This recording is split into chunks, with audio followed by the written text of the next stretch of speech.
Good afternoon, everyone. Welcome to our MQ Trader webinar on the topic of how do you stay profitable even if you make losses. So I'm Casey, your host for today's event, and also one of the MQ Trader team. Before I start, can I have a quick mic check? Can you type 1 in the chat box if you can hear me clearly? And to type in the chat box, you just need to log into your MQ Trader account or sign up for one. Victor, you're the first one. Okay, I'm just waiting for more response. Type 1 if you can hear me clearly, just to make sure everything is okay. Thank you for your response, Joel, Chia. Good afternoon, everyone. Yeah, so, okay, since everyone is ready, so let's start our webinar. I'll start with a brief introduction to MQ Trader first. MQ Trader stands for Malaysia Quantitative Trader Group. We are a trader group that use quantitative data, which is large number of data, which is normally only available to financial institutions. So we bring this data and have developed into MQ Trader Stock Analysis tool. We have made it available for all our MQ members for free. So with this tool, we seek to empower our traders to make quicker decisions and with greater confidence. And other than the MQ Trader Stock Analysis tool, here are the few services that we have with MQ Trader as well. With the MQ Trader Stock Analysis tool, you can also get your MQ points. You just need to link your trading account and also your MQ Trader account. Then you can start getting your MQ points every time you trade. You also can sign up for our MQ affiliate program for free. You can get repetitive rewards every time your referral trades. You can also use our MQDEMY and also MQ event platform for more financial information. MQDEMY is the platform that we are using now, so do check it out for more information on financial knowledge. You can take a screenshot of this screen if you want to save the QR code as well. Okay, so here's a sample of our MQ trade, which is one of the features on our MQ Trader Stock Analysis tool. So with this e-trade, you can view live quotes and also our exclusive MQ trading signals, and also up to 10 market depths on each counter. And here's an example of the MQ Trader Stock Analysis tool, where you can get buy and sell signal by just clicking one button here. Okay, this one, and also you can run back tests to test the past signals accuracy. So do check it out as well if you are our MQ Trader member, or if you're interested, you can check it out and see whether you want to sign up for one. And if you're interested to join or use our services under MQ Trader, you just need to open a trading account with our selected advertiser, and one of it is MQDEMY's LYH team. You can scan the QR code here on the screen to submit your information if you're interested. The respective team will contact you shortly after this. So what are the other benefits, additional benefits when you open a trading account with LYH MQDEMY's team? Is that you can get free account opening, and also you can get free t-shirt after 5 trades, and also you can get free share transfer from another broker to this MQDEMY's LYH account, and also free portfolio integration on i3 Investor. So again, if you're interested, do check out the link here on the screen or the QR code.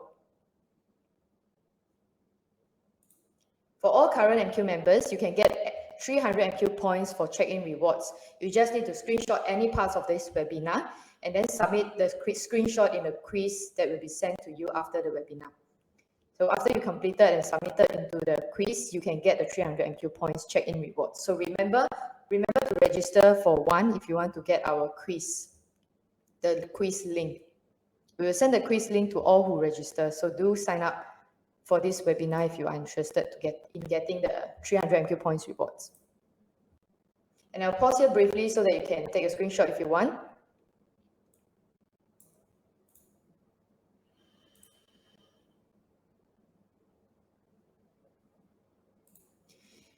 And so we are in the new year now, so we are having our MQ calendar as well for 2023 this year. So you can scan the QR code here to redeem your MQ calendar for MQ Trader members.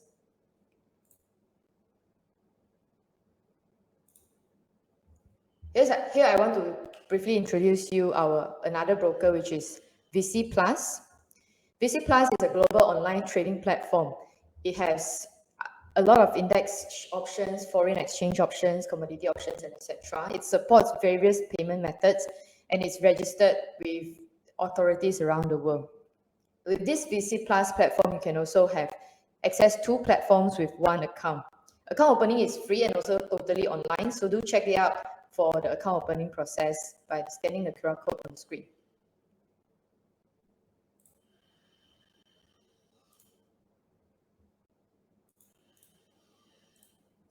And if you want to know more about VC Plus or want to know more about market updates on foreign exchange and etc., you can join the MQ chat group here by scanning the QR code here. You just need to PM them, add me, and the respective team will add you to the group chat.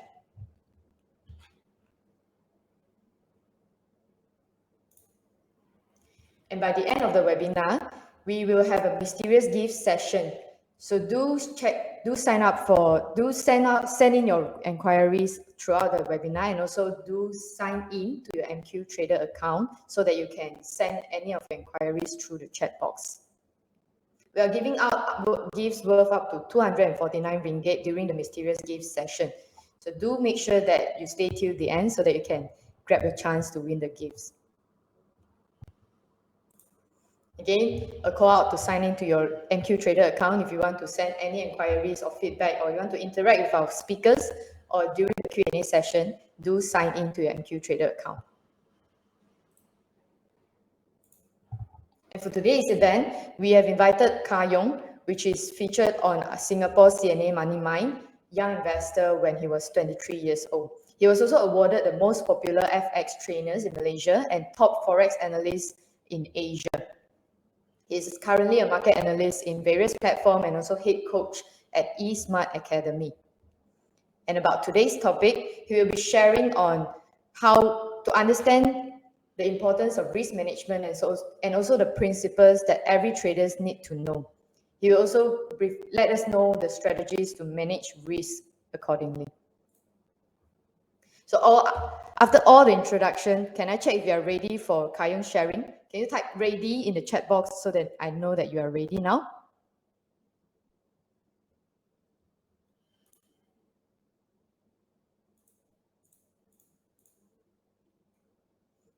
Okay, XM Trader. Victor, yes. I'm waiting for more readies, so don't be shy. Just type ready and let me know you're ready so that I know that everyone is ready. Okay, there are more response coming in. Okay, so since everyone is ready, Ka Yong, I will pass the time to you.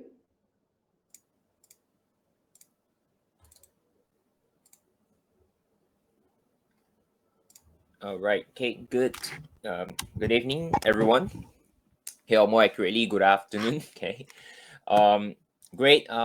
First thing off, I think thank you MQDEMY as well as all of you who actually decided to take time off this afternoon to join us. I've actually seldom run events on afternoon, but great to see you guys all here as well. Okay, so to kickstart the year of 2023, I think there's a typo at the top left. Okay, to kickstart the year for 2023, I think as traders, or even if today you're more of an investor, risk management is actually one of the most important aspects in trading as well as investing. Doesn't really matter which strategy that you use, whatever method you use to invest in the market. Managing risk is definitely one of the most important aspects that all traders and investors need to do. Okay, so today over here, we'll talk a little bit more into risk management. Okay, how you can actually stay profitable, as the title here says, even if you start to make some losses, right? And I think by now, all traders and investors, including yourself, would be also aware and would have also accepted the fact that trading and investing is not 100%, right? You will encounter some losses along the way. Some of your trades might go against you. Some of the investment might not play out as what you have anticipated. And you need to have a method, and you need to obviously need to have that discipline to manage, the downside, to cut your losses quick, so that eventually you are able to recover from those losses very quickly and turn profitable. Okay, so today's content over here, the objective is to highlight the importance of risk management, which I strongly believe that all of you who are joining in today would have more or less some basic understanding that it is important. We'll talk about some of the key principles that every traders need to know, right? So of course, some of this for more experienced trader, it will be more of like a reminder to kickstart the year. And then we'll also talk a little bit about how you can manage risk, some of the approach, some of the methods that you can actually adopt. And last but not least, we'll have a little bit of a Q&A. So if let's say any segment that we're going through today, maybe certain parts are not very clear, you would like to clarify, okay, just feel free to type in your question and then we'll answer them accordingly. Okay, so let's get started by first looking in risk management. Why is it important? And we always focus, a lot of traders, right, focus actually on the technicalities of risk management. But in actual fact, okay, when you are trading, when you're investing, it's not really about the technical aspect of risk management. Everyone knows, okay, it's important. You need to cut your losses quick. You cannot, risk everything in your account and things like that. But how come most traders would still fall for that mistake, right? It's because that every time you trade, every time you make an investment decision, it actually links back to our emotional psychology, okay? And whether you're aware of it or not, whether you're conscious of it or not, that's, I think, the difference between a trader who has that discipline to manage their risk and a trader who actually, make mistakes and, kind of forgo risk management. Right. So very quickly, as we kickstart the year, I think, some of you are probably already trading. Some of you are probably still getting your engine started, right? Getting into the year, and thinking about, getting into your first trade, right? So I just want you to, think about it, right? And you need to be very honest with yourself, okay? If today, this year, you're going to take your very first trade, looking at the first pointer here, right? Would you start trading with a big position or a smaller position, right? Relative size. And without asking you guys, I think I would say almost a good 90% of you in the room today would agree that you probably kickstart the year taking your very first position with full discipline, okay, with a relatively small amount of position in terms of your capital size, right? Maybe you're risking about 1% or 2%, and you're never gonna go big, right, in your very first position of the year, okay? And that's great, right? So that's where the discipline kicks in. It's easy because that's probably your first trade, right? And I just want you to think about it, right? Following to the second point. Now, what if you enter on that position and you make money off that trade? Okay, so basically the market moved in your direction. Great, okay, you profited from that position. How would you feel? Okay, and I would say all traders who actually make money would feel happy, right? Would feel excited. If you tell me, oh, traders shouldn't feel anything, that's not true, okay? Because we are all humans, right? I mean, if you shut off your emotion entirely, then something wrong is with you. And then eventually you probably need to see a psychiatrist or something like that, right? So you do not want to what we call suppress your emotion, but when the saying goes, traders shouldn't have emotion, it's more of how you manage it, right? So if you win a trade, naturally we'll feel excited, we'll feel happy, right? And that's a very, very natural state of emotion. And you want to express that as well, okay? It's just that after you feel that happiness, that excitement, you do not want that to control your next decision, okay? But that's the difference where most people might not be aware, okay? Most people might not have that conscious level to prevent that emotion from dictating their next decision, okay? So this is where, where if today you win, you're gonna feel happy, you're gonna feel excited. Probably a little bit of greed might kick in, right? So you might be thinking, oh, what if I've taken a bigger position? I would have won more, I would have made more, it would be more happier, it would be even more exciting. So in your next trade, okay, this is what most traders would probably get kind of like forced in, right? They would start to think, oh, if I taken a bigger position, I'll make more, and therefore now I've already win. For the next trade, let's go bigger. Okay, obviously not everyone will do that, okay, but I would say, you know, a good portion of our traders will start to fall into that trap, okay, will start to make that mistakes where they allow their emotions to dictate their action. Okay, so the next trade, what do you think they'll do? They'll probably be thinking, okay, let's go bigger. I'm now make some money. I will want to make more, you know, and they'll likely do that as well, right? They'll enter the next trade with a bigger position. And think about it, right? If today you win some money and then you decide to go a bigger position, and for the next very trade, you encounter a loss, okay? Because it's not going to be always winning, right? At some point in time, you're going to encounter a loss. And if you actually lose that trade, okay, is again a very natural state of emotion to feel disappointed, you know, to feel a little bit of sad, to feel like, you know, well, I should have done this, I should have done that, you know. It's very natural, right? Again, you want to accept that emotion, but at the same time have that conscious level of not allow the emotions control you. Okay, so when you realize that, okay, you feel sad, you know, you feel disappointed, then some traders, okay, this is where it will likely split into two categories of traders. Some traders would then say that, okay, I should, you know, learn from that, you know, I shouldn't go bigger, I should now reduce my risk so that my next trade, if I'm going to take another loss, it's not going to be so big.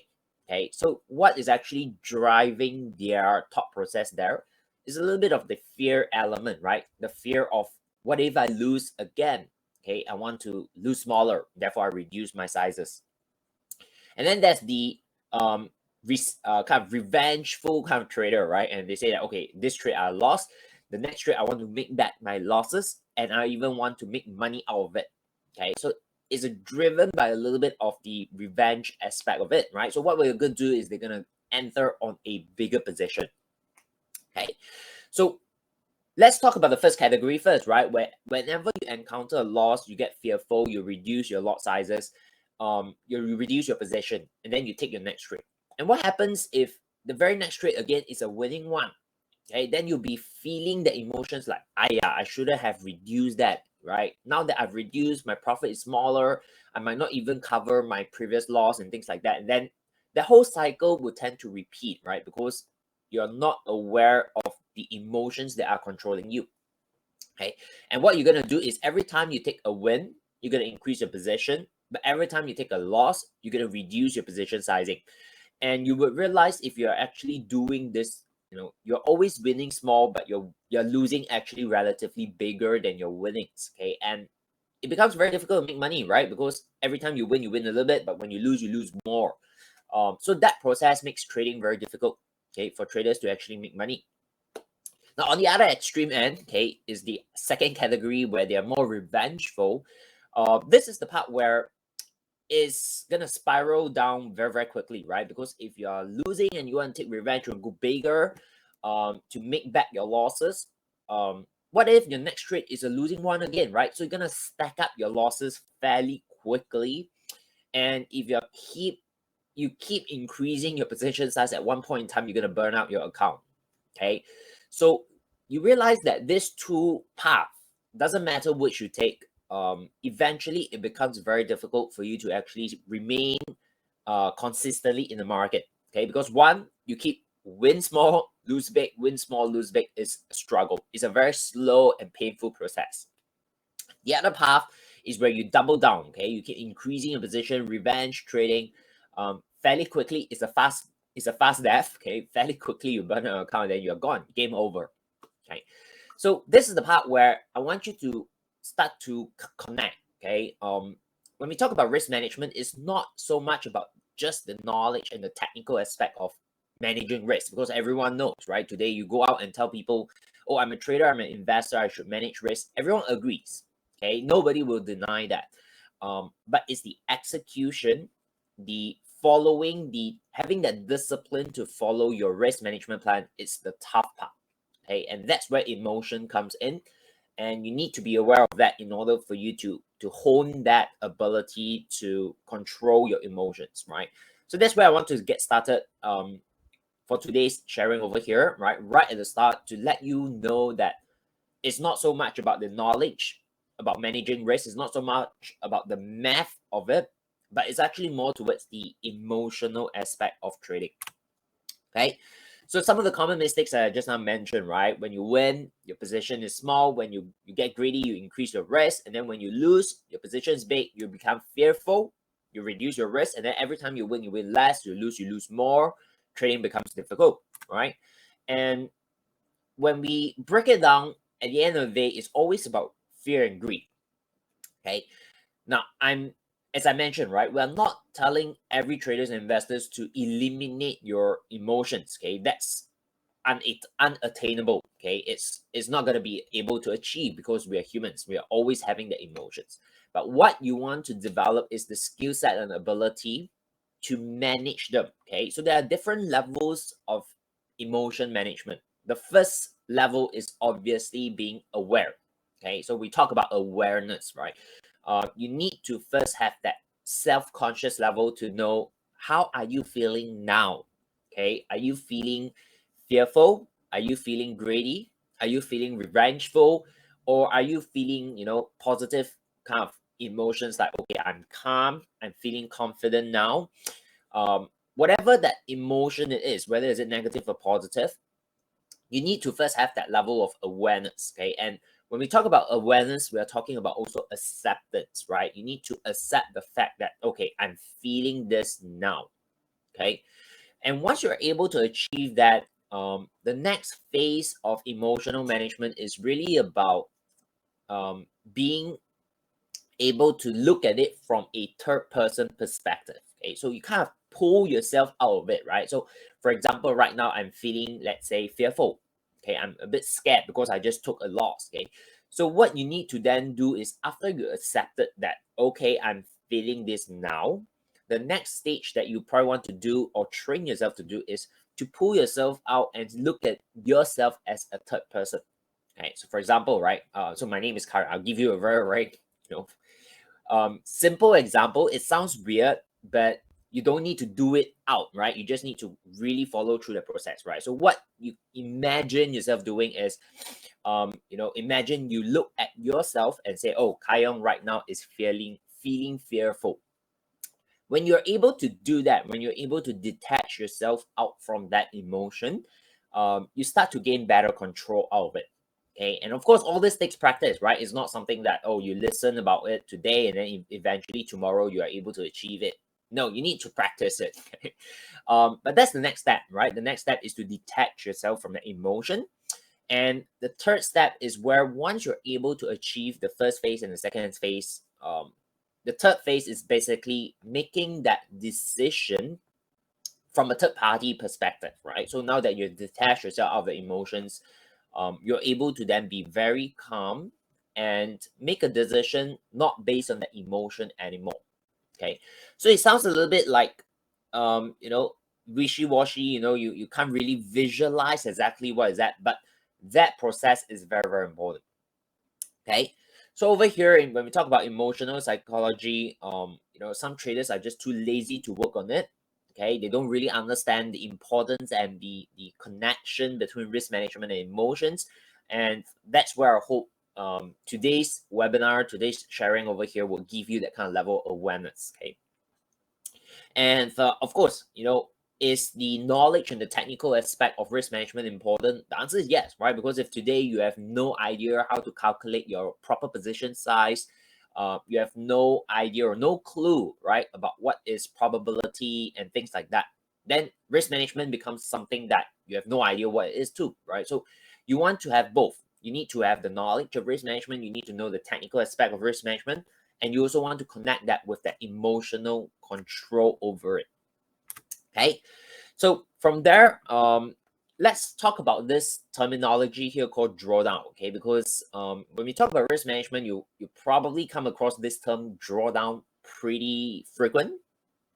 Okay, drawdown here are essentially a term that we use to measure like how much of percentage of a capital that you have lose. Okay, so give you an example over here in the slide. You can see if today you lost $1,000 out of a $10,000 capital, you put that into percentage, you basically lost 10%, right? So that's a 10% drawdown. Now, a lot of times people think that there is an exact answer to it, right? People say that, oh, you shouldn't risk more than this percentage. You shouldn't have more than this drawdown in your account. That's not accurate, okay? Why? Is because, again, everyone's understanding of money, everyone's acceptance of risk is different, right? And I always like to talk about when we discuss about, you know, what is your maximum risk that you're comfortable with, what is your risk tolerance. I always break it down into these two aspects, okay? And I think that's very, very important, okay? A lot of people are not aware of it. Now, these two aspects about risk here as an individual is when we talk about how much are you willing to risk, okay? We break it down into two aspects. One is that willingness, okay? That means, you know, are you prepared? Are you okay with it? Okay, so that's the willingness, right? But a lot of people miss, or I would say, do not even consider the other aspect, which is the ability to lose. Okay, so a lot of times people say, yeah, I can, you know, I'm willing to risk this amount. Okay, but they never really consider the other aspect of, are they able, do they have the ability to actually lose that money? Okay. So why, you know, often when I coach traders, they would tell me, oh, I'm comfortable losing 30% of my capital. But before the drawdown hits 30%, right? Or maybe at 20% drawdown, okay, they will panic. Okay, they will start to feel as what we call kanjiong. Okay, they will feel fearful. They will, like, you know, don't know what to do. They'll feel very scared. And if you think about it, when they say 30% and they only experience a 20%, then it's within, okay, what they've anticipated, what they've prepared, right? How come they would feel certain anxiousness or anxiety? The reason is because they never really consider the part where do they have the ability to lose, okay? So let me kind of go into details of what I mean by willingness and ability. Okay, willingness here is the aspect where are you as a manager willing, okay, are you okay to part ways with your money? Okay, now some people are willing to, but they might not have the ability. Okay, for example, today I might say, oh, I'm willing to lose $3,000, okay, in US, like I'm prepared to lose 3,000 US dollars. I'm willing, but if I look at my ability, maybe that person, you know, it's struggling financially, okay, and things like that. And from an ability point of view, $3,000 in the US may be a lot to that person, okay, and the person might say that, okay, I'm willing, but maybe I can't, okay. So that's where there's a conflict, right? If you are not aware of this two conflict, then your emotions will kick in, right? Because you're not aware of it, you don't know what's happening, your emotions control you. And then there's the other part of it, right, where you might have the ability to lose, but you're not willing to. Give you an example. Maybe someone is a multi-millionaire, okay, and then losing $3,000 to that person in terms of ability is really nothing, right? From a multi-millionaire, if you lose 3,000, that's not a big deal. But maybe that person is not willing to, right? Maybe that person is very, very conservative, and you know the thought process of that person is, well, if I lose 3,000 US dollar into the market, I might as well take that $3,000 and spend it on a holiday. Okay, so you realize that that person have a full ability to lose that 3,000, to part ways with the 3,000, but he's not willing to lose it in the market. So again, you know, whenever we talk about risk, when we talk about drawdown, when we talk about your tolerance and the appetite of risk, you need to always consider these two approach, your willingness and your ability, and these two must come in confluence, right? They need to be in agreement. Okay, so whenever you ask yourself, right, my maximum risk is 20% of my capital, you need to ask yourself, are you willing to risk 20%, and are you able to do it, right? If you're able and willing, then yes, okay, you're in good alignment with your maximum risk. You're in good alignment with your risk appetite. But in any part of this equation, you say no, okay, then you need to then adjust that. Okay, so that's the part where there is no such thing as the model answer of drawdown. Okay, because some people can risk everything in their account. So what is it? They're 100% drawdown. They're fine. They burst their account. They're fine. They start another one. okay? And they're ready for it. They have the ability to do it. So you don't want to compare your risk to another person. It's always a very, very personalized thing, okay? And this is something that you need to establish before even you trade or you invest, okay? You need to know what's your worst case scenario, okay? So drawdown over here is actually a very, very important first stage to determine as you get into trading and investing, or as today's context, a new year, okay? To get started in the new year, you want to then start off by first, okay, establishing what is your maximum risk. Okay. To give you some understanding of the mathematical aspect of drawdown, right, or what we call the technical aspect of drawdown, okay, the left side that you see on this little diagram over here, okay, is the drawdown that you can experience in a capital, and the right hand column over there is how much profit or how much return do you need to get back, bounce back from your drawdown. Okay, so give you an example. For example, if you have a drawdown of 10%, many traders think, oh, I only need to make back 10%, but it's not really that, because from a mathematical formula calculation point of view, when your capital has dropped and you want to make it back into 100%, right, you want to recover it loss, you need to actually make more than 10%, right, because your capital now has less, so you need to actually make more in order to recover from that losses, right? So over here, you can see if you lose 10% initially, to recover from that, okay, you need to make back about 11%. And the scary thing over here you realize is if your account dropped by 50%, if you lose half of your account, to go back to your initial capital stage, you need to double that. Okay, so this one I think makes sense, right? A lot of people can understand that aspect. So what does this kind of information and math actually tell us? Okay, it tells us that protecting your downside is actually more important than just focusing on making money. Okay, because if today you can make 100%, you can make 200% return, but you can't protect your downside, it's pointless. Okay, because if let's say, give you an example. Okay, 2021 was a very good year in the equities market, right? 2020, 2021 is a very good year in the equities market. If you make 100% return from that, okay, let's say you add in a little bit of averaging, leveraging, and things like that, you double your account in 2021. But you don't know how to protect whatever upside you have. You don't know about risk management and things like that. And then last year, 2022, the equities market were pretty bad. You lose half of it. Okay. You're actually back at square one. Okay. So you make 100%, but you just need to lose half of it and you're back at square one. Okay. Which means you're back at your initial capital phase. So from this angle again, you start to realize that, oh, risk management is actually way more important than making money itself. Okay, because if today you can't protect whatever you have made, you can't protect your downside, then you can put a lot of effort to make a lot of money, but at the end of the day, you're gonna give it back.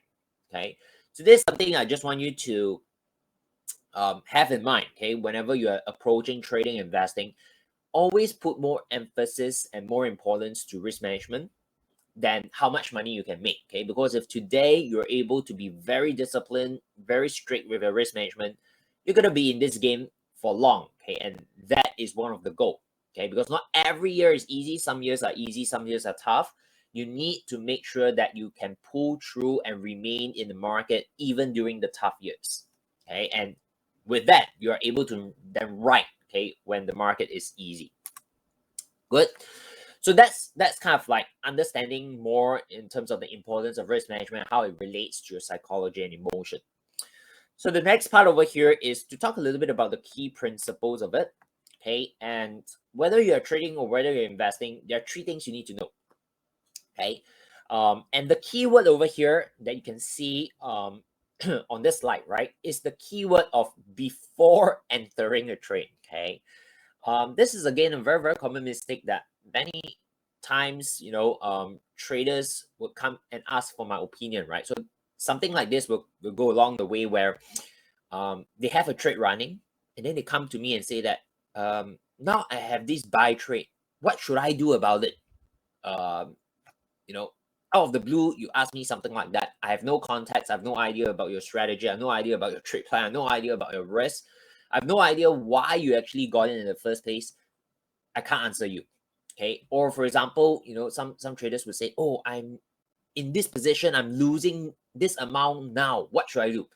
Again, this kind of question, I have no way to actually give you an answer because I have no context. Okay. And often when I'm faced with all these questions that people ask, right, I know that they did not do these three things well. Okay. The three things that you need to know or you need to do is every time before, okay, the keyword is before you enter a trade, okay, you need to decide on your comfortable loss. Like what's the worst case scenario that you're willing and you're able to take. And then you also need to know when you're going to be exiting. Okay, when we're talking about exiting, we're not only talking about losses, but we're also talking about, in times where if that trade becomes profitable, when are you going to get out? Or if in times where the trade didn't really go anywhere, when are you going to get out? Okay, you need to know this as well, right? So before you actually get in, you need to know when are you going to get out, under what circumstances you're going to get out. Okay, and then the third thing is, of course, when you should be cutting your losses. Okay, so these three things, if you can do it well before you enter a trade, you would have a trade plan. Okay, because by answering these three questions before entering a trade, it already guides you in building up your trade plan. Okay, so for example, if today you're looking to buy into a specific stock, okay, or you're looking to trade a specific currency market, okay, or currency pair, you obviously need to ask yourself, right, if I'm going to buy this, okay, how much am I willing and able to risk on this position? If I'm going to buy it now at this price point, okay, when would I get out? Okay, at what point, at what circumstances would I get out? Okay, whether is it profitable or losses? And then at last, okay, you need to also know where do you put your stop loss, right? At what point in time, at what price, if you're buying, at what price, when it falls, I'm going to cut it. You need to do all this before you enter a trade, because once you enter a trade, emotions are in play. Your thought process are not going to be as clear, and you're going to be affected by what we call a bias, okay? Because you're already in that position, you're going to have a certain bias on that trade itself, okay? You want that trade to play out. Your whole planning process will be biased towards that. Okay? When you're doing all of this, you need to do it before you enter a trade. Okay, so that's why I say the keyword is before. Okay, now moving into a little bit on the technicalities of calculation of risk and things like that, right? Today I'll be using it based on the FX market, the currency market.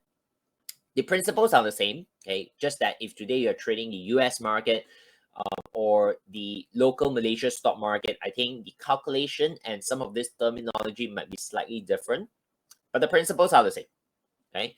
So in terms of FX, we use this term called pips to measure the price movement, okay? Of course, in Malaysia stock, we straight away use in ringgit and cents, right? Because it's already priced in local currency. In the US, if you're looking at US stock, then it's already priced in the US dollar. We just talk about dollar and cents, okay? But in the FX market, we need a common terminology because we're dealing with so many different currencies, right? So we use pip. And pip essentially is a measurement of how much price move, okay? So in FX market, for example, euro dollar, if the price move from 1.17 to 1.1720, that's a 20 pips move. Okay, and in dollar yen, if it moves from 110.00 to 109, that's actually a typo mistake there. That's 100 pips move.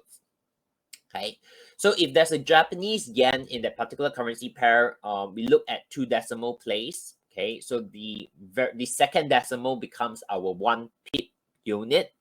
Okay, if there's no Japanese yen in it, we look at 4 decimal place, and the 4th decimal place becomes 1 pip unit. Okay, so if you're looking at like Malaysia stock or US stock, I think quite straightforward, right? If you're risking $2, that's a $2 movement, right? If you're risking 5 ringgit, for example, then that's a 5 ringgit movement. Okay, so this is more towards like FX to give you an introduction to some of the terminologies in the currency world. Okay, and then of course from there, you need to know certain terminologies about position sizing, right? So in FX, we use this thing called lot size. In equities market, some traders also use lot size, but some traders use shares, right? How many shares are you buying? In Malaysia, of course, there's not so much of a fractional share idea. So in Malaysia, if you want to buy one contract, probably you need to be prepared for 100 shares, right? So things like that. You need to understand the different market itself. Now back to FX, one lot is equivalent to what we call 100,000 units, right? So how do you understand that? Okay, think of it as today, if you go over to a money changer, okay, taking a Malaysia ringgit, you go to a money changer and you say, oh, I want to change the US dollar. You need to then, of course, tell the money changer, right, how much US dollar do you want? Okay, so if today you say, I want $1, so I just want to change $1 US, okay, that's what we call 1 unit. Okay, if today you say, oh, I want to change 1,000 US dollar, then that is equivalent to like what we call 1,000 units. Okay, so have that kind of basic understanding so you can appreciate what exactly these terminologies are. Okay, so lot size, how big, how small, right? So on average, right, to kind of link that into dollar value, okay, on the typical average movement of, let's say, 1 pip, okay, and if you enter a position of one lot, which is 100,000 units, and the market price move about 1 pip, that's equivalent to about $10. Okay, so we have this saying like one lot, 1 pip, $10. So it becomes easy for you to kind of like do a quick mental sum. So if you trade 0.1 lot, then 1 pip on average is about $1. Okay, if you trade 0.01 lot, which is the smallest lot size in FX, 1 pip is about 10 cents. Okay, every pair is different, but this is a very, very quick average calculation. Okay, so over here, some common kind of misconception to address as well, okay, is this thing called leverage, right? Obviously, if today you're doing investment, my advice to investors is always don't leverage your position, okay, because you want to hold it for long term. You need to be very, very comfortable with holding it, even through bear market like last year. So you do not want to leverage any of your position if you're doing investment. But if you're doing trading, you want to then utilize leverage to benefit you. Okay, and a lot of times people have this misconception. I think maybe some of you might still have this.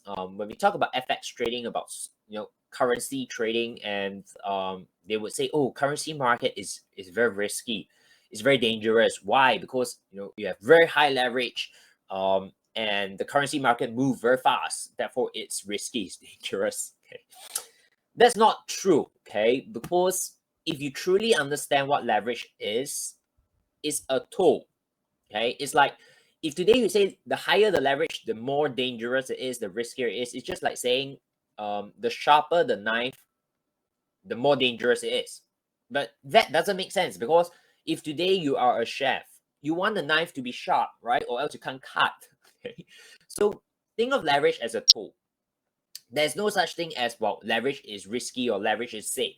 Okay, but it's just a tool. It's neutral. It's how you as a trader or investor utilize it that makes it safe or risky. Okay, so leverage, the main benefit of leverage is you don't need a huge amount of capital to get started. Okay, so you heard of this saying as well, right? To get started in currency market, you probably just need about like $500 to $1,000. You can get started pretty okay. But if today you want to get started in stock market in Malaysia, okay, if you only start with what, 5,000 ringgit, still okay. But if you want to go anything less than 5,000 ringgit, very difficult. Okay, in the US stock market, if you want to start with just 1,000 US dollar, very difficult. Okay, so the beauty about FX is because there's higher leverage. Okay, you can start with smaller capital, you can get involved in the market.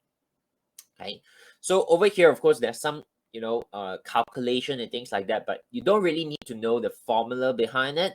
but you just want to have a proper understanding of what leverage is. Okay, it's basically helping you to get involved in the market with smaller amount of capital. Okay, then from there on, there's some basic understanding of some key terminologies over here. Okay, so margin level is one of the very important thing if you're looking at whether is it CFD trading or FX trading. There's this thing called the margin level. Okay, I always relate margin level to it's like a health report checkup, right? So the first thing to assess how safe, how healthy your account is to have a quick look at the margin level. Okay, if today your margin level is very, very high, that's great. Okay, it's pretty safe. Okay, if your margin level starts to drop close towards about 100%, that's not good. Okay, so there's a formula to calculate it, right? So over here you can see the formula is basically equity over margin required and then multiply by 100%. Okay, so you express that in percentage. There is, depending on the broker, right? Some brokers would have what we call higher level of margin call, and then some brokers were like a lower level of margin call. But the whole idea of this is when your margin level hits the broker margin call level, you experience what we call a margin call. Basically means that you don't know how to control your risk. The broker will step in to close the worst losing trades on behalf of you, right? Because you have no idea how to control risk. The broker needs to step in and take over that role for you. Okay, so that's why you have this phrase called margin call, which essentially means you're losing a lot and basically almost close to zero. Okay, that means most of the time you bust your account.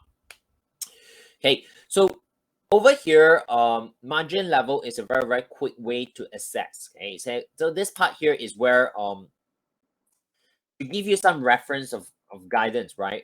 If today you're trading FX market, okay, or CFD market, and your margin level is above 1,000%, you're good. Okay, if your margin level starts to drop somewhere between 500% to 1,000%, you probably want to start taking note. Okay, and if today your margin level is below 300%, you definitely something is very, very risky and dangerous, right? Because you might experience a margin call if you don't control it well enough from there on.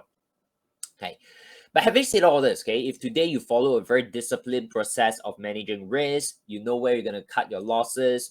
Every time you enter a position, you don't risk like 80% of your account. You put in a proper risk, like 1 to 3% perhaps, or even 5% per trade, you will never experience what we call a margin call, right? As long as you have that discipline to follow through.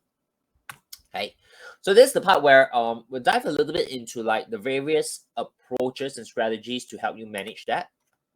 Okay, so as I mentioned, okay, every time before you enter a trade, you need to know all this. You need to determine the maximum drawdown in your capital. Okay, this is not just one trade, but the maximum loss that you're prepared for your account. Okay,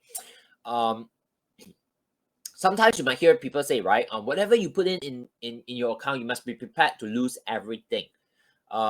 Yes, in a way, when the worst case scenario is you deposit your funds into a platform that maybe is not very proper, okay, and that platform eventually run away or go bust, then of course you might lose everything in your account. But if today you're putting your capital, you're opening an account with a good broker, a good platform, the risk of that platform going bust or run away is quite minimal. Okay, so the idea of when we talk about maximum drawdown here is not about just losing the entire account, because sometimes you might want to put in a bigger amount of capital to leverage on, or I would say to ride on the part where you can actually make more profit with a smaller risk. Okay, give you some understanding of that. If today I only have $1,000 account, to make $1,000 profit, I need to double that account, because in the percentage way, it's 100% of 1,000, which is my capital. But if today I have a $10,000 capital and I want to make $1,000, I just need to make 10% of it, which is slightly easier than 100%, right? If today I have a $100,000 account, to make $1,000 profit, I only need 1% only, which is again very doable. Okay, so you realize that as your capital gets bigger, to make that same profit in dollar is the same. Okay, and it gets easier because your capital is bigger. To make $1,000 is easier. Okay, so that's something to consider as well, right? But putting a $1,000 risk appetite and putting $100,000 risk appetite will be very different. If I put in $1,000 in my account, I might be saying that, okay, I'm prepared to lose everything. So what's my maximum drawdown? 100%. But if today I have $100,000 capital, I'm obviously not going to lose everything, right? So I need to then determine out of this 100,000, what is my maximum drawdown that I'm comfortable with? Okay, maybe 20%, 30%. Again, ask yourself the willingness and the ability to do it. Okay. So once you have established that, you need to then look at every time you take a trade, where are your stop loss point? What is the maximum loss for that trade? Maybe you're risking 1%, or in the dollar term, maybe you're risking like $500 a trade, $100 a trade, $50 a trade. You need to be very clear on that. Okay. And once you have all this clarity, you want to calculate what is the proper sizing to execute this trade. Okay. So as long as you follow these steps, you will never go wrong. Okay. And just like I mentioned, right, willingness and the ability of it. Okay. So as a reference and as a guide, okay, you always want to be conservative at the beginning, okay, because a lot of people probably is also of their ego. Okay. When you ask them, how much are you willing to lose, they always say, oh, everything is fine. I'm willing to lose 50% of my account. It's fine. But before they hit their maximum drawdown, they always start to panic. Okay. So as a guide, okay, this, you may not be aware of it. Okay. Because as I mentioned, right, it might be a subconscious thing. Your ego is there to give that answer and things like this. So always try to be conservative at the beginning. You can always adjust it, along your journey, right? So if today you have really no experience of losses before, okay, or you have no experience of what a big loss is before, just be conservative. Okay. So if today you think, okay, you think you probably are going to be comfortable with 50%, reduce that first. Okay. Don't plan your risk management according to a 50% as you think you are. Okay. Plan as if maybe you cut it half, 25%, right? Plan your risk according to 25%. Be conservative at the start. Okay, because as I mentioned, most traders overestimate their ability to take losses. Good. So step in sizing. Okay, this is a little bit more towards FX currency market, right? So suppose your entry price and your stop loss width is about 20 pips movement. Then you have decided that, okay, every trade I'm prepared to risk $100 at the best, right? Which means worst case scenario, you lose $100. Then based on this calculation, as I mentioned, quick mental math, 1 pip, 1 lot, $10. So in order for you to have a 20 pip stop loss and the maximum risk of $100, your position size shouldn't go bigger than 0.5 lot. Okay. In other words, if today you enter a position with 0.5 lot, you have a stop loss of 20 pips, and this trade did not go in your favor, you hit your stop loss, you lose $100. Okay, so is everything well within that control of yours? Okay. Now, in order for you to have all this calculation, again, you can do it very manually. You can go and understand the formula of it. But what I want to bring your attention to is, of course, you have free resources out there that is able to calculate position sizes for you as well. This is more specific to the FX market. Okay, so the hyperlink, okay, the website link here you can see is babypips.com/to/position size calculator. And then you will land onto this website, and then you will see this, right? So all you need to do is input those information. What's your account balance? What's your risk percentage? What's your stop loss in pips? What's the currency pair that you're trading? You input the information required. It will then tell you, based on this risk, based on this stop loss, what is the proper sizing to trade. Now, as long as you follow that, your maximum loss will never go too far from it. Right? So I think that's very important. Okay, of course, if you're trading stocks, it might be slightly more straightforward in the calculation. So for example, okay, if you're looking to buy a stock at $100 and your stop loss is $95, so it's a $5 risk. If you enter one share, then one share, one stock, for example, then it'll be a $5 risk, right? If today you enter two shares with that same stop loss, it becomes a $10 risk. Okay, so this is something that is you need to do that calculation according to the different market that you're actually trading. Okay, yeah, good. So mentality to approach trading, some tips for you guys to always have that in mind. Okay, is as a trader or investor, you always expect and prepare for the worst.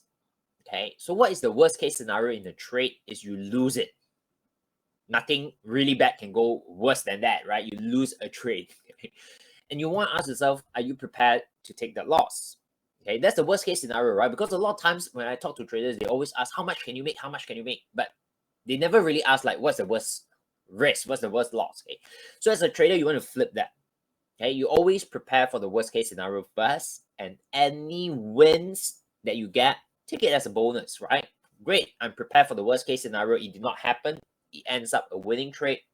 Good, I will definitely accept that. Okay, so switch that mentality a little bit. It will help you to get into that state of risk management. Okay, and I have this mindset mentality where I always share with traders, right? Always take trade as if like it's just $1 only.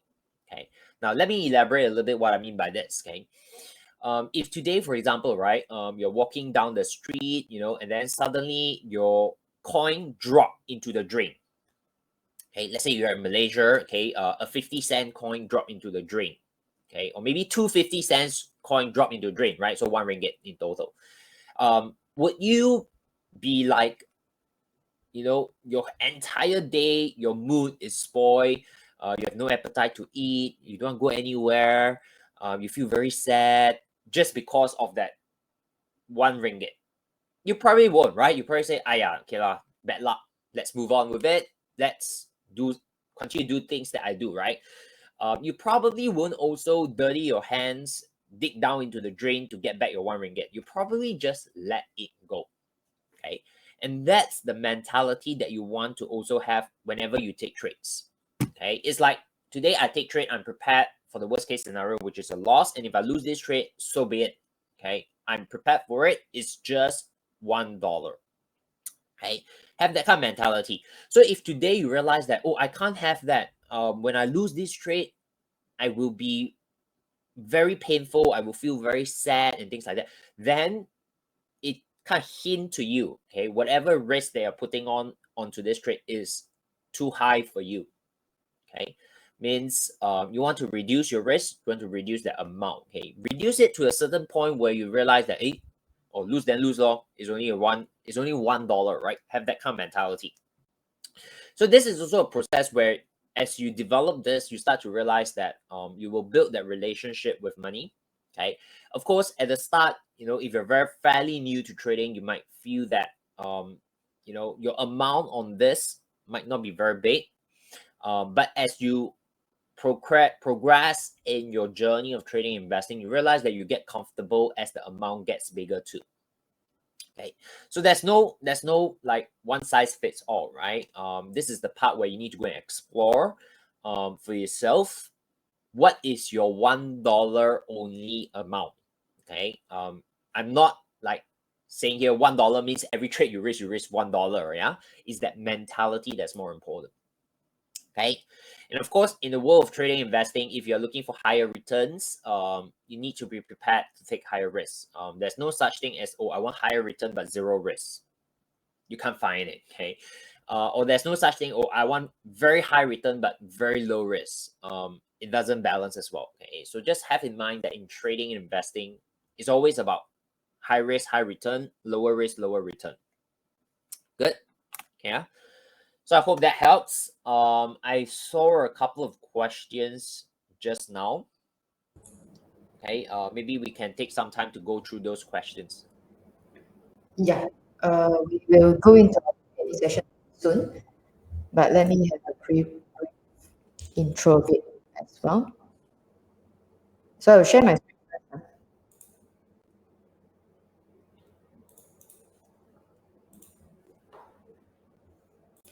Okay, so for all who are tuning in today, just a quick information. If you want to get trading related information, you can scan the QR code here and PM the VC Plus team to add you to the group that they have with MQ chat. And for all MQ members, remember to submit your screenshot in the post-webinar quiz to claim your check-in rewards. If you want to get the post-webinar quiz link, remember to register for the webinar as well. Okay, we will be having a mysterious gift section after the Q&A. So do stay tuned for it because you can win up gifts worth up to 249 ringgit. We also have our MQ calendar 2023 out now in our marketplace. If you're interested, you can scan the QR code here or visit the link to redeem your MQ calendar. So yeah, Kayong, we will go into our Q&A session now. I think the first question is from Victor Liu.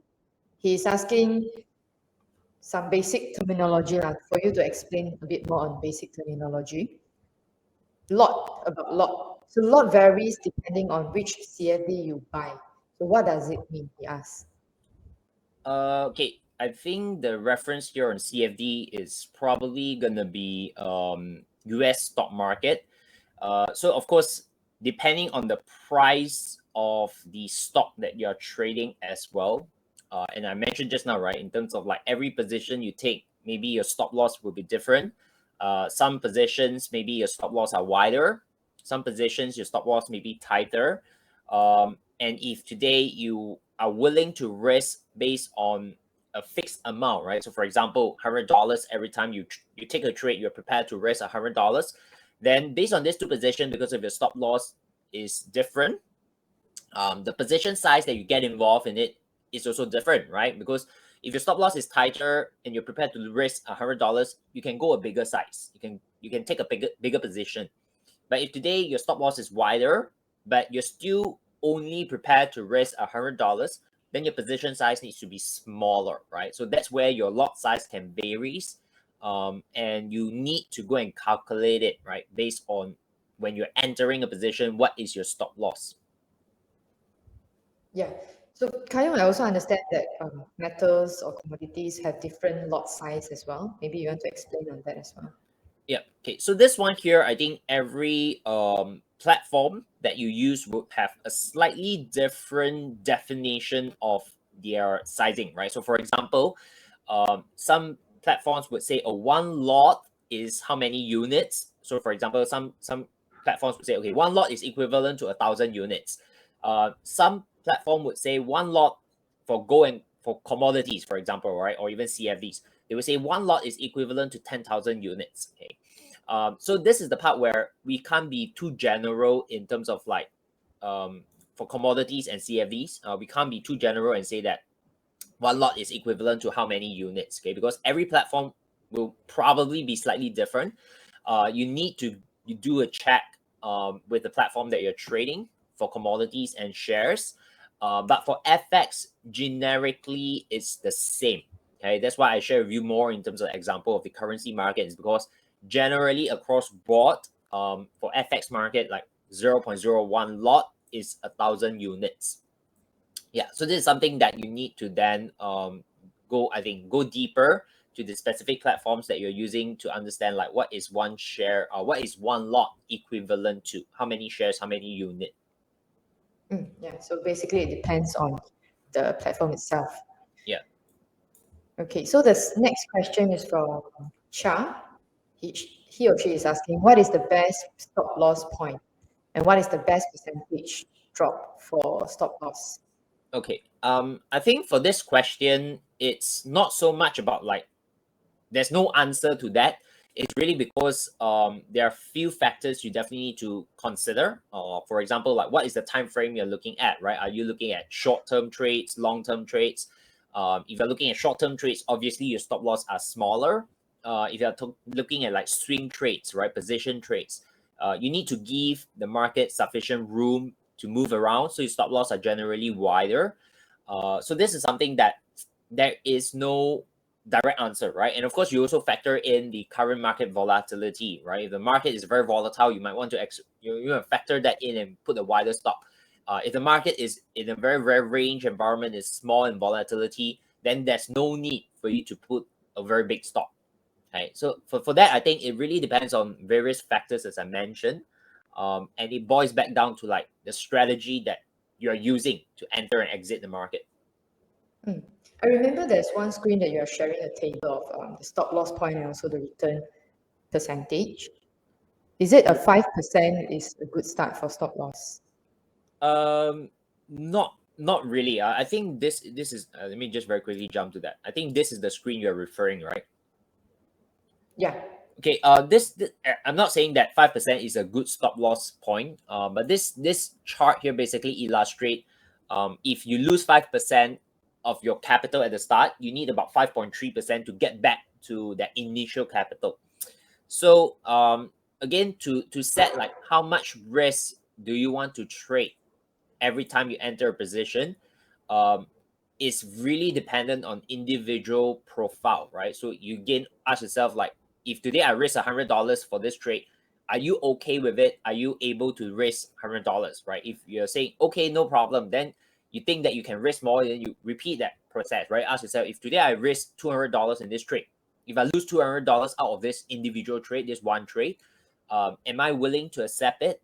Am I able to do it, right? If you feel that, oh, cannot, 200 feels a little bit painful, then you reduce back down and say, okay, maybe 150 is a good balance point, right? So then from there, you have determined that, okay, every time I take a trade, I'm willing to risk $150 for that particular trade.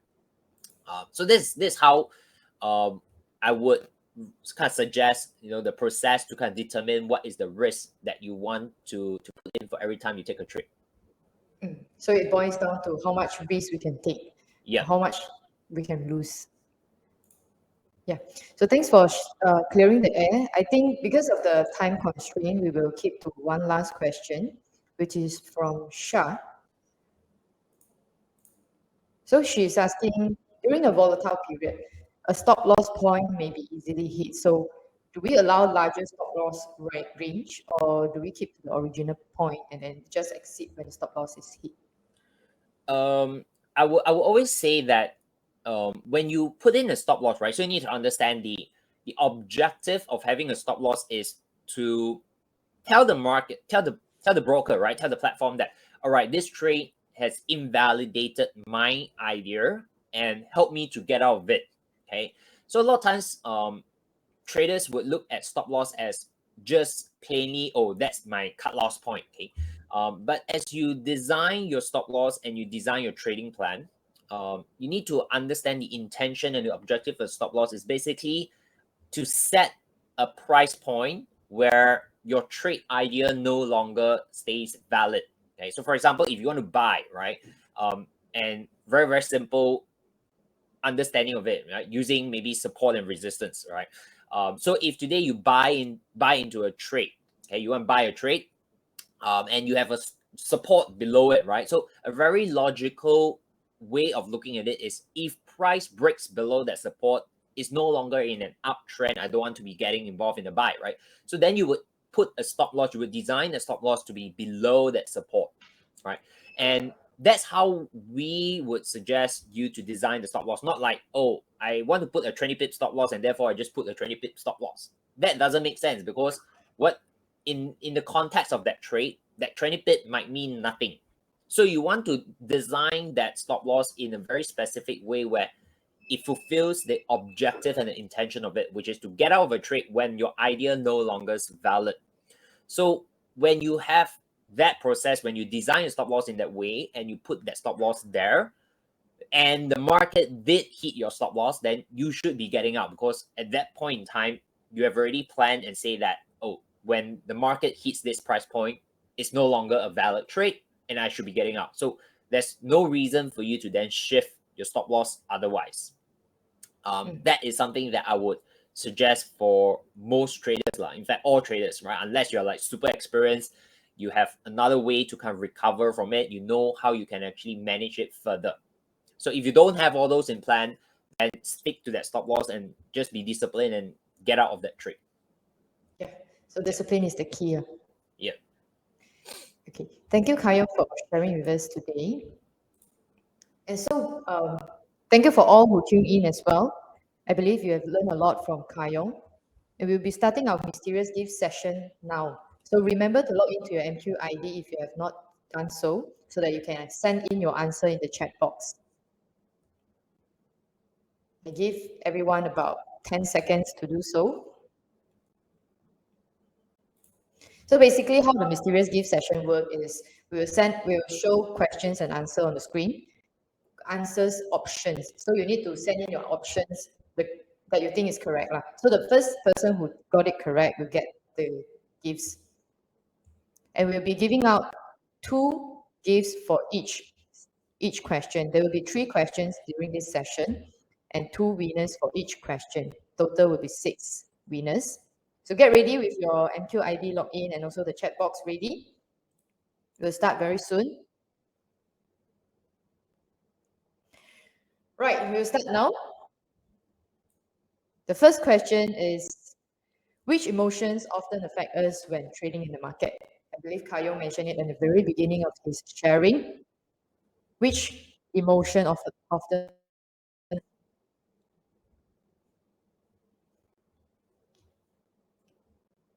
Okay, so the answer is fear and greed. Okay, B, fear and greed. And the first 2 person, let us just compile the list and then send it out later.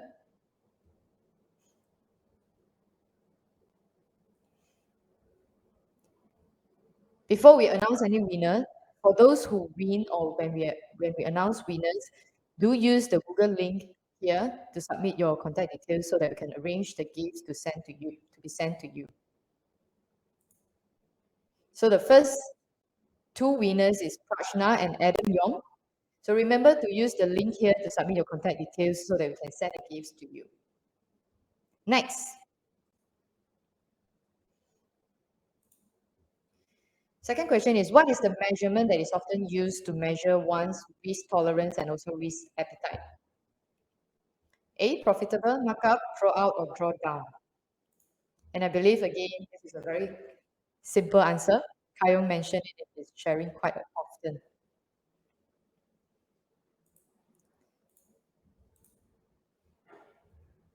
So the first 2 winners is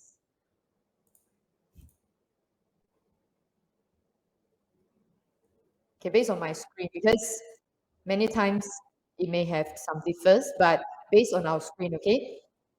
So based on our screen, the first 2 winner is Long and Joel YK. So remember to use the link on the screen or to use the link shown on the chat box to submit your contact details.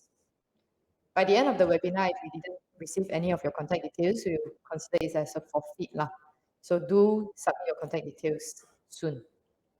The last question, don't worry, those who win won't get the gifts anymore. You get one only. We'll pass to the next person. So get ready if you haven't get your gifts yet. We'll have the last question now. So when doing risk management, what do you need to establish before entering a trade?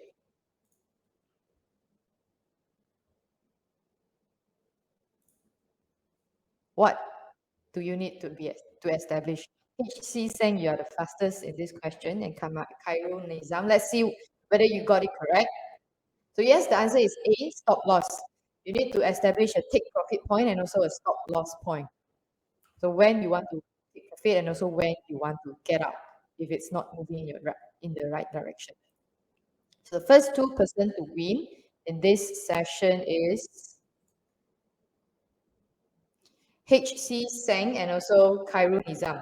So remember to use the link to send in your contact details.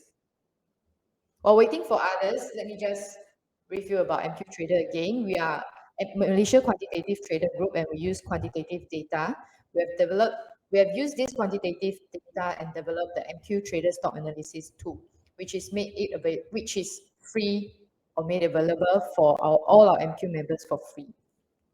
So do check it out. If you're MQ members, you can check the tool on the screen itself. If you want to know more about MQ Trader, like and follow us on our Facebook, social media, Instagram, iTrade Investor, so that you can get our latest updates. Victor Liu, yes, it's very kanchong. Every time Mysterious Gift is always the most exciting part of the webinar. And we hope that you enjoy the webinar as well. Okay, so like and follow us on our Facebook or Instagram. This is our Facebook account. And this is our iTrade Investor or MQ Chat account, so that you can scan the QR code here to like and follow us. Let me just check if we've gotten everyone's reply for the Mysterious Gift session. So for all winners, remember to submit your contact details through the link, through the Google form, and we'll proceed to process your gifts respectively. Let me just shout out to, there are 2 persons haven't submit. HC Seng and also Khairul Nizam, remember to submit your contact details through the Google form. Okay, Khairul Nizam just submitted. So for all who missed this session, we will still continue to do webinar, and also during our webinar, there will on and off will be Mysterious Gift session as well. So do stay tuned for our webinars. Do stay tuned for all the Mysterious Gift session, and I hope you can get your gifts soon at any point in time. Hi, KPHJ. And so that's all for today's webinar. Thank you for tuning in to this session, and thank you for your participation. If there's no further inquiries, we'll end the webinar today. And thank you for staying through. I hope you learned a lot from Kayong and also our session today. I wish you all the best in your trading journey and good luck. I will turn off my camera now, but the webinar will be live for a few more minutes so that you can refer to the links in the chat box before it is gone. And once again, thank you for your active participation in today's webinar. I'm Casey here from MQ Trader. I wish you a great week ahead. Bye-bye. Thanks for watching.